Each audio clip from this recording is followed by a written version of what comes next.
এখন এসছি ছাদে গাছগুলো একটু জল দিতে। আর দেখো কি সুন্দর পিঙ্ক কালারের গোলাপটা হয়েছে। এই গাছটায় কিন্তু হয় রেড কালারের গোলাপ, কিন্তু এবারে হলো এটা পিঙ্ক কালারের গোলাপ। কি সুন্দর না? শীতকালে এই গাছটায় সব গোলাপগুলো রেড হয়, তোমাদের দেখিয়েছি, কিন্তু এই প্রথম দেখলাম। এখন যেহেতু গরম পড়ে গেছে, গোলাপের কালারটা চেঞ্জ হয়ে গেছে, পিঙ্ক হয়ে গেছে। কি মিষ্টি দেখতে।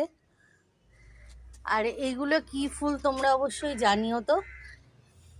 কি সুন্দর দেখো ফুলগুলো। আর এই ফুলগুলো গরমেই ফোটে আমার বাগানে। খুব সম্ভবত এগুলোর নাম কালাঞ্চ হতে পারে, সঠিক নামটা তোমরা জানিও, আমি জানি না। আর হচ্ছে এইদিকে দেখো কত এই ফুলগুলো ফুটেছে, এগুলোকে তারা ফুল বলে। আর এই টবটা কি চেঞ্জ করে আমি এটা এমনি একটা কন্টেনারে, ওই ছোট যে কন্টেনারগুলো থাকে সেগুলোই রেখেছি। তোমরা অবশ্যই জানিও এটা কি চেঞ্জ করে আমি বড় টবে দেবো নাকি।